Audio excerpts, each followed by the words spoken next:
Everyone knows Sergeant James Doakes was unlike any other detective on the force. During his short time in the series, he proved himself to be a vital part of the team at Miami Metro Homicide. Sure, Doakes had the occasional slip-up, but there is absolutely no denying his skills as an investigator.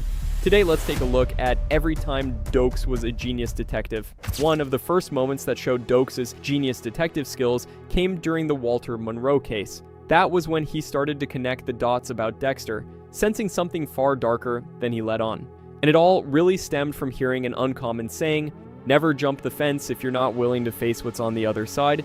What makes the moment so impressive is that it was so random, yet Doakes pieces it together immediately using close observation, his own memory, and sheer instinct. Early on, Doakes wasn't completely at odds with Dexter. At first, he even worked alongside Dexter without a lot of friction and treated him like a regular coworker.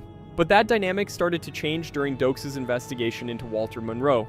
Monroe was a brutal murderer who had been targeting and killing prostitutes in the Miami area. Doakes had been trying to catch him for weeks, but he could never get anything to prove he was guilty.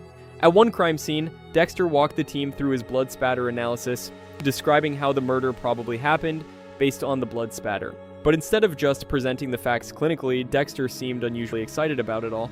He didn't just explain what happened, he all but reenacted it, vividly describing the victim's final moments with a level of detail and enthusiasm that felt unsettling and out of place. There was almost an air of giddiness around him that really didn't fit in that environment. It was inappropriate and creepy. It was then that Doakes began to notice that something was off. For just a second, Dexter dropped the mask. It was quick, but Doakes still caught it. He didn't make a scene, but Doakes' reaction was telling. He mocked Dexter for being weird and told him to focus on his job. That was one of the first real moments where Doakes' suspicion took root, and it was just because of a strange behavioral quirk from Dexter that didn't match the situation. After that brief moment, Doakes watched Dexter much more closely, waiting to see if he was going to slip up again. And even though Doakes didn't say anything else about it, that suspicion lingered, quietly building in the background. And then Walter Monroe disappeared. While the rest of the department treated it like a standard missing suspect situation, Doakes was incredibly irritated that Monroe was off the grid. He was the lead on that investigation, and it looked like the perp just slipped through his fingers. Around that time, Dexter approached him casually, offering a donut like he did with everyone else. Doakes brushed him off pretty rudely, and it was clear that he was distracted. But again, Doakes didn't completely hate Dexter yet, so he actually apologized for snapping at him. He blamed his mood on personal issues. It was a rare moment of Doakes showing humanity towards Dexter, but it didn't last long. Trying to ease the tension and appear normal and friendly, Dexter offered Doakes a piece of advice, saying, "Never jump the fence if you're not willing to face what's on the other side." That was when something clicked for Doakes. He asked Dexter where he'd heard that, and Dexter claimed he heard it from a friend. Doakes called BS immediately, reminding Dexter that he didn't have any friends. The statement is just too random for him to have heard it in too unrelated to a short amount of time. Instead of letting it go, Doakes called Dexter out on the spot. He dug into a journal connected to Walter Monroe and found the exact same quote written there, just like he thought he would. In an instant, Doakes put it all together. This wasn't a coincidence. Dexter just quoted the man who had recently mysteriously vanished, a man Doakes had been tracking. That meant there was a link, however small, between Dexter and Monroe. And for Doakes, that was all he needed to determine that Dexter was definitely hiding something. What made that moment genius was how fast and decisively he processed it. He didn't second-guess himself or try to rationalize it away. Doakes trusted what he had seen, what he had heard, and what he knew about Dexter and the entire situation. He couldn't prove it, but he knew in his gut that he was right. The result was awkward and explosive, and it marked the first time he was really directly accusing Dexter. From that point forward, Doakes was locked in on Dexter. This wasn't luck. It was the product of careful observation, sharp memory, and the willingness to act on instinct when something didn't smell right. The whole ordeal wasn't just an interesting work story for Doakes. He had just recognized a connection no one else would have even noticed, and Dexter survived by blending in. So that kind of awareness made Doakes incredibly dangerous to him. And as we know, Doakes' sharp skills would continue to be a problem for Dexter. But Dexter wasn't the only person Doakes could read like a book. After Laguerta overstepped and embarrassed Captain Matthews during the ice truck killer case, she was replaced by Esme Pascal, who took over as lieutenant. At first, Pascal seemed stable and capable, earning the respect of the department and even appeared Laguerta. But over time, cracks began to show. Her personal life started bleeding into her work, specifically her growing paranoia about her fiancé Bertrand. Pascal became increasingly obsessive, suspecting infidelity without solid proof. What started as insecurity turned into a full-blown misuse of police resources. She had his calls and bank activity monitored and even involved forensics to analyze his clothing. For most people in the department, this looked like their superior was unraveling under the stress of the job, but Doakes didn't think that it was random at all. He watched the situation closely and thought about possible motives and who would want to see Pascal fail. Her erratic behavior might have explained her downfall, but it didn't explain the odd timing of her mental breakdown, and that was where Doakes separated himself. He didn't take what was happening on face value like everyone else in the department. He looked at who benefited from it. When Pascal finally had a public meltdown and was removed from her position, Matthews reinstated Lagerta as lieutenant. To everyone else, it seemed like a natural chain of events. Pascal had self-destructed, and Lagerta had stepped back in. But Doakes saw something else entirely, a setup. He connected the dots that no one else even considered. Lagerta had both the ambition and the opportunity. Pascal's instability didn't just appear out of nowhere, it was manufactured, and Doakes zeroed in on two key variables, the timing and the fiancé. Pascal's paranoia had centered around her fiancé, so he became the pressure. That led Doakes to a conclusion that was as bold as it was insulting. Lagerta caused Pascal's downfall intentionally by getting involved with Bertrand, and instead of keeping that theory to himself, Doakes tested it directly. When Lagerta kept questioning his fitness for duty, pointing to the fact that he had recently killed 2 men, Doakes got agitated and flipped the situation. He reminded her that his body count went beyond 2, leaning into who he was, right before reminding her that he knew who she really was, too. He shifted the power dynamic in the conversation with one sentence. Doakes told Maria that he knew when she wanted something, she would do whatever it took to get it, including sleep with Pascal's fiancée, to reclaim her position at the head of homicide. He said it without hesitation, and he was very direct. There was no evidence to prove it, and it's not like Maria ever confided that secret to anyone, yet Doakes figured it all out anyway. Worst of all, she told on herself. Doakes said it so confidently that Maria didn't even think to deny it. Instead, she asked him how he knew. Doakes smirked and said that he didn't, until she responded the way she did, and that was what made it so masterful. Doakes understood that if he was right, he wouldn't have to do much. Lagerta's reaction, everything. He applied pressure on exactly the right issue, and he was so self-assured that Lagerta just knew he couldn't be guessing. It was a classic interrogation tactic, he just applied it outside of an interrogation room. And Doakes was so slick with it, even Maria, a seasoned detective for over 20 years, fell for it, hook, line, and sinker. The moment highlighted a different side of Doakes' intelligence as a detective. He doesn't just excel at solving murder cases and doing field work, he was also an expert at reading people, understanding private ambition, and recognizing manipulation outside of the job.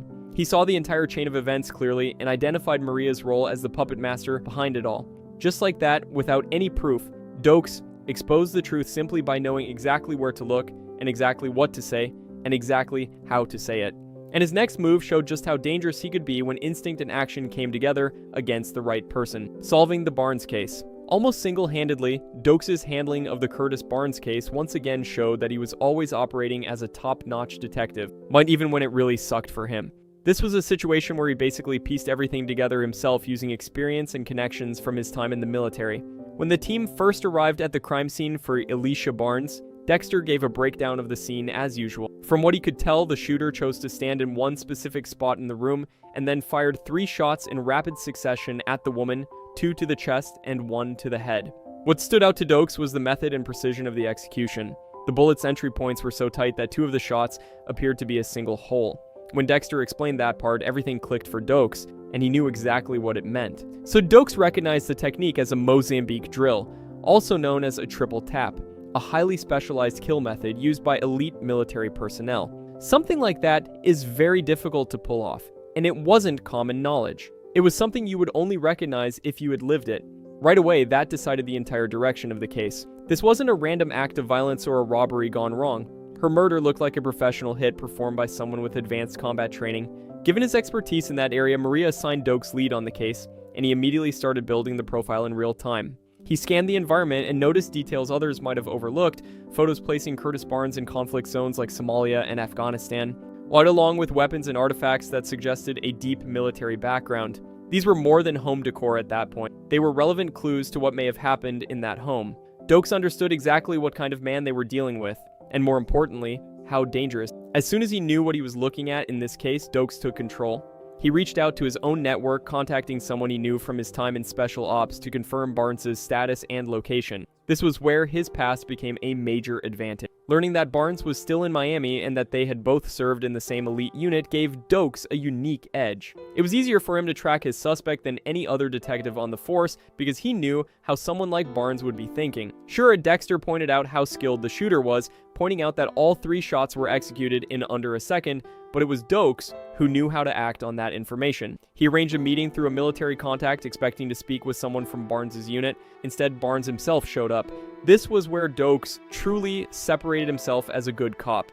He didn't escalate the situation unnecessarily, he stayed calm and tried to meet Barnes where he was at mentally. He read the situation, played along, and let Barnes talk. When Barnes asked for time to escape, Doakes didn't give in. He cut straight to the point and got a confession. That alone was impressive, but what followed was even more telling. Doakes used their shared military background to control the interaction. He understood the mindset, the trauma, and the unspoken bond between soldiers who ran the missions they had. When Barnes tried to appeal to that same connection for a chance to escape, Doakes knew he was being manipulated, but he still used that bond to relate to Barnes's just long enough to get him to lower his guard for a moment. Doakes wanted Barnes to let him take him in the right way. He even opened up about his own past in a way that felt real. It was calculated empathy and great police work, but Barnes was too far gone. He had his gun aimed at James, and it quickly became clear that Barnes wasn't going to surrender. And when Doakes saw his finger twitch on the trigger, he made the call and returned fire. In a split second, he reacted with the even better precision Barnes had used to kill his wife, ending the standoff and stopping Barnes from killing him or anyone else. It was a tough call, but Doakes used control, discipline, and showed that not only can he solve a case in record time, but he has the ability to act decisively under pressure. By the end of it, Doakes had identified the killer, confirmed his guilt, tracked him down, and neutralized him basically all on his own. That's what made that case so impressive. And if you thought that level of instinct and precision was just a fluke or a one-time thing for him, this next move from Doakes proves it definitely wasn't.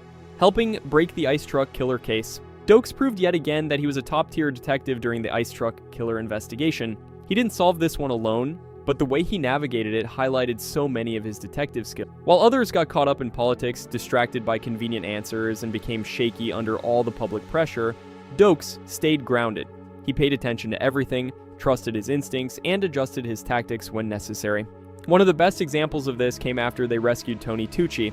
The ice truck killer allowed Tucci to live and led Dexter to his location, trying to tempt him to break his code and kill an innocent person, but Dexter resisted the urge and tipped the police off to Tucci's location. Tony being found alive made him a major asset to the investigation. While he was recovering in the hospital, the team tried using him to get any useful information he may have picked up while he was captured, but he didn't know much because ITK kept him blindfolded the whole time he was holding him. Deb had the idea to blindfold Tucci again, to encourage him to remember what his other senses picked up while he couldn't see. The first attempt failed miserably. Tucci was still traumatized, and when Deb suggested blindfolding him, he shut down completely. Doakes thought it was a stupid rookie move on Deb's part to suggest doing something like that, but she pushed back, saying she knew that blindfolding Tucci would trigger his memory, and eventually, Doakes backed her play.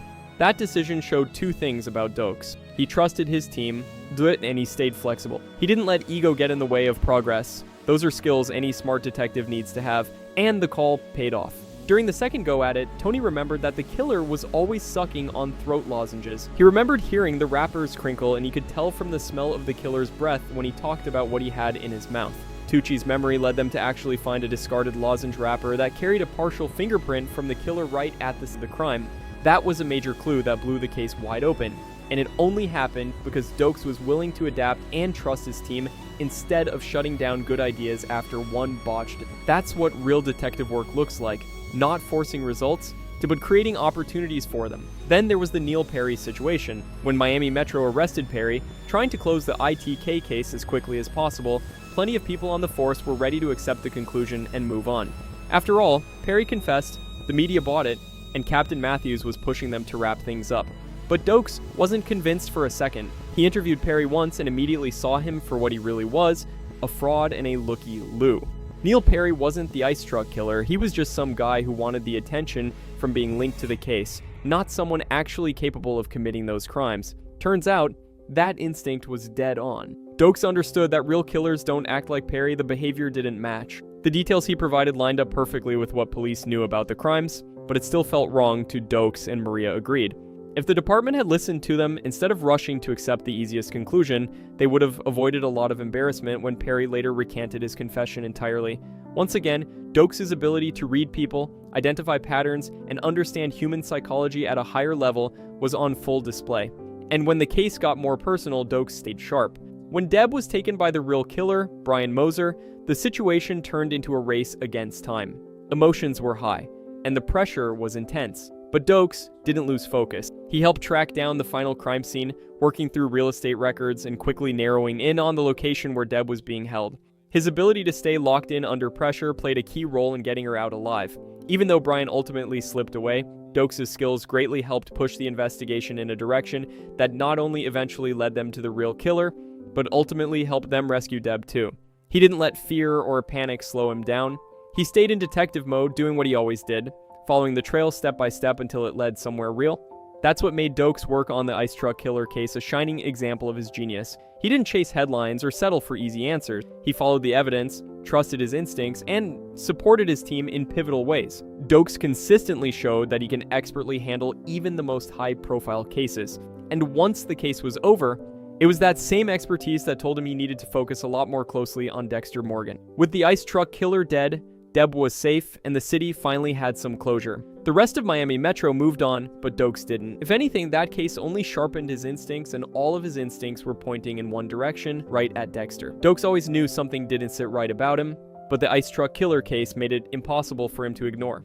During the hunt for ITK, Doakes had noticed that Dexter seemed a little too involved, not just doing his job, but getting close to things he shouldn't have been worried about, even before Deb. But once she did, something that stuck to Doakes was Dexter going to a cargo container in a shipping yard, supposedly looking for Deb. Doakes followed him there and confronted him about it on site.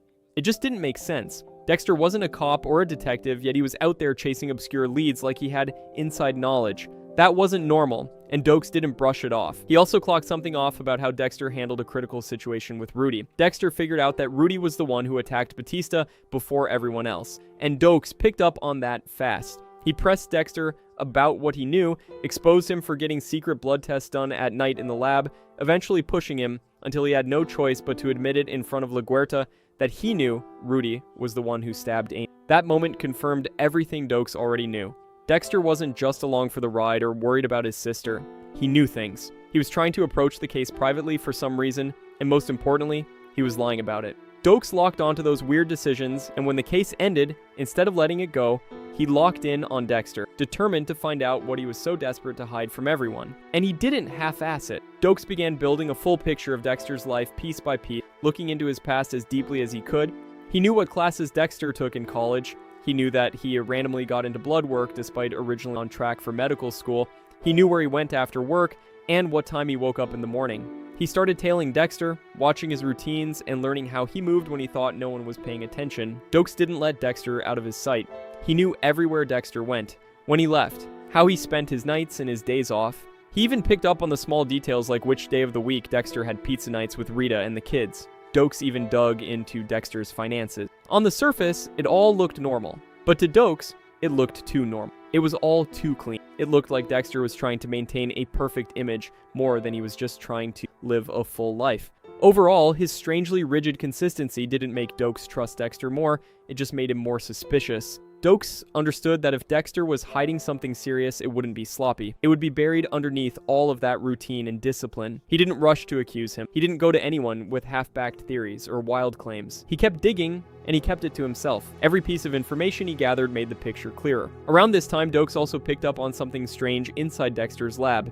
He came across old recordings, conversations between Harry Morgan and Laura Moser. That discovery raised even more questions. Why would Dexter want access to something like that? Why was there so little information on Dexter's early life? It felt personal, like there was some deep reason that Dexter was worried about his dad's old CI files. It was all just another red flag. Another sign that Dexter's past wasn't as clean as it looked, and that he was hiding something bigger than anyone realized. And that's exactly why Doakes took his time. He didn't just have a vague suspicion anymore, and this wasn't a random obsession.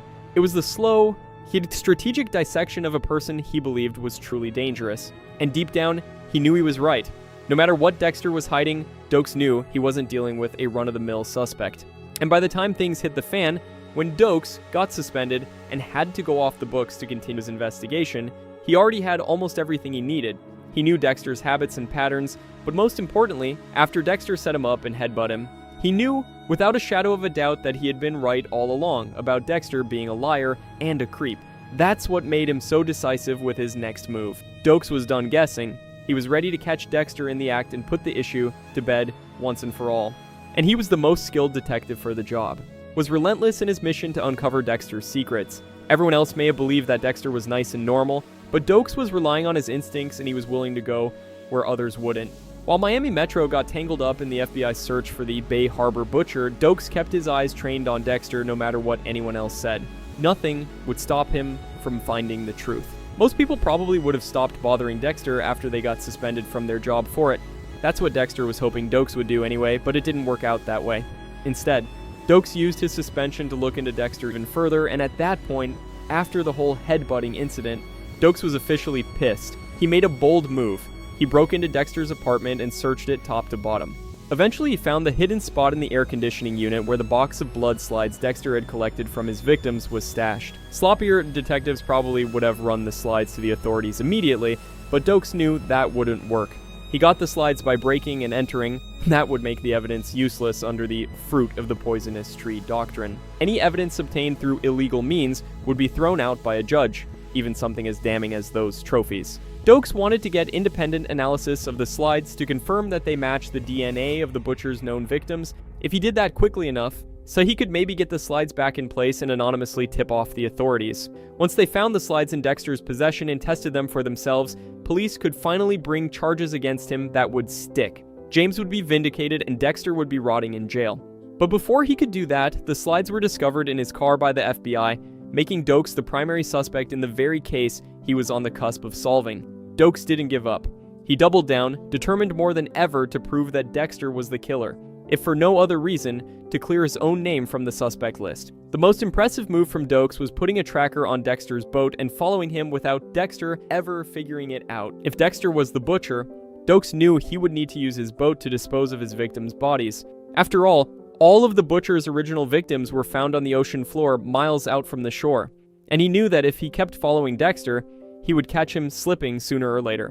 And that is exactly what happened when he followed the tracker deep into the Everglades, to a remote cabin that Dexter had just used as both a kill site and a storage spot for his most recent victim at the time, Santos Jimenez. It was here that Doakes' dedication finally paid off.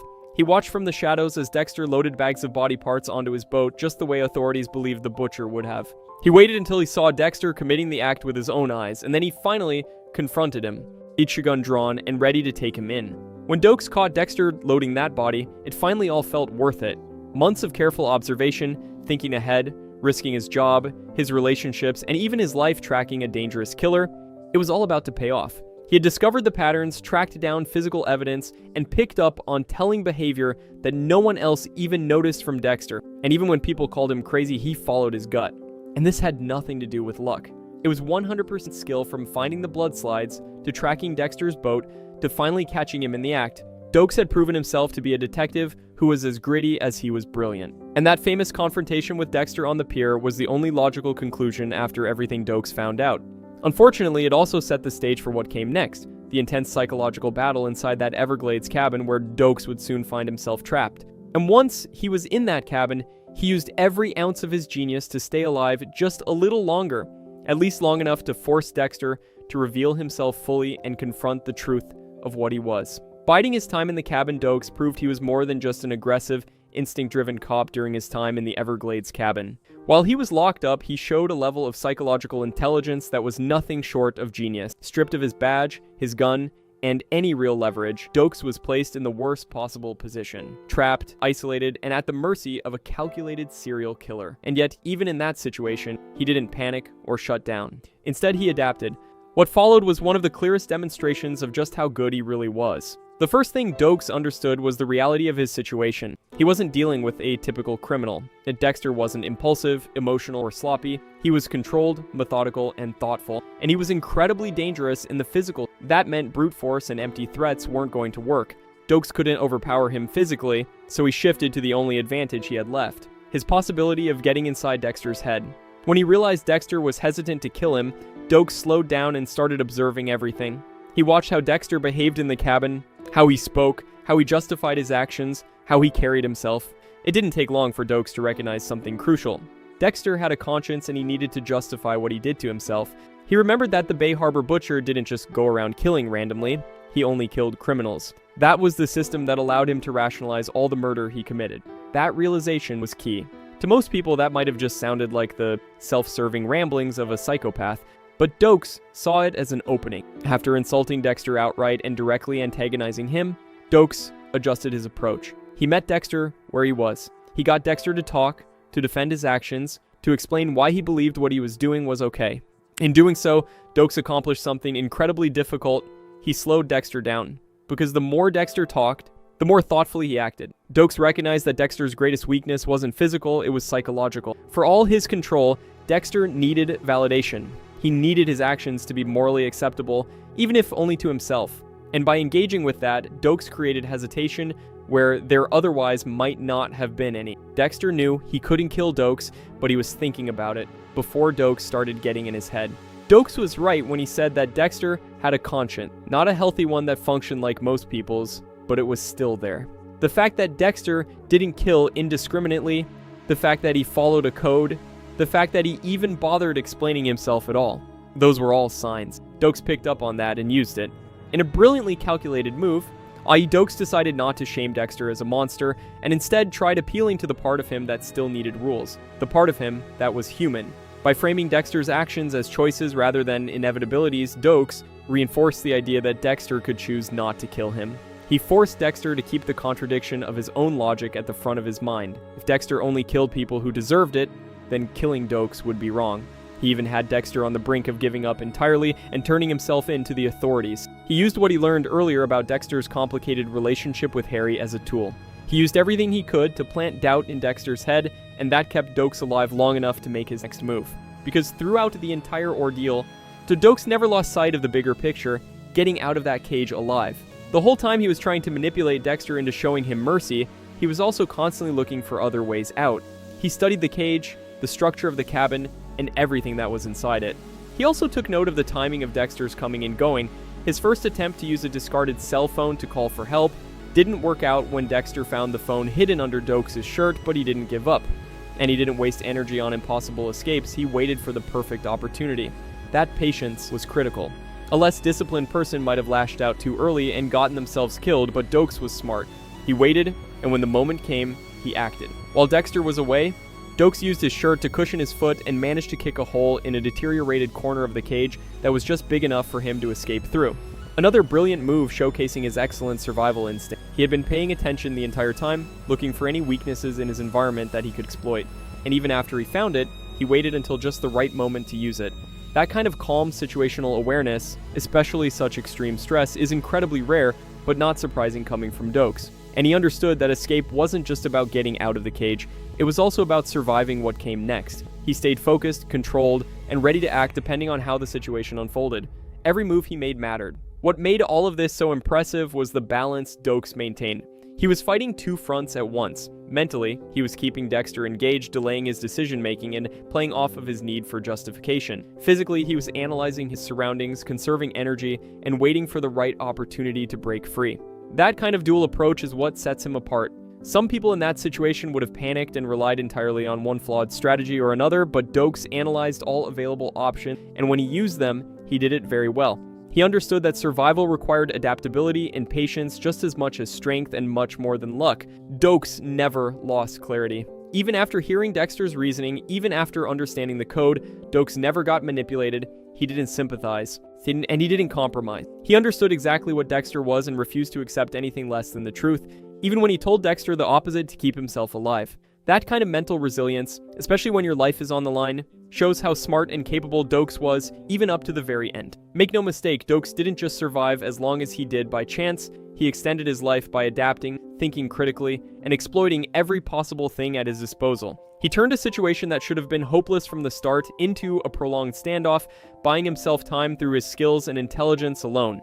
And in doing so, he proved that even without a badge, without backup, and without any real advantage, James Doakes was still one of the most dangerous minds in the room. Ultimately, what makes James Doakes stand out isn't just that he had great instincts, it's that he trusted them when it mattered most. Time and time again, He saw what everyone else missed, whether it was a single phrase, a subtle reaction, or a pattern hiding in plain sight. While other detectives were blinded by personal feelings or waited around for hard evidence, Doakes was usually already 3 steps ahead, reading people, situations, and motives in real time.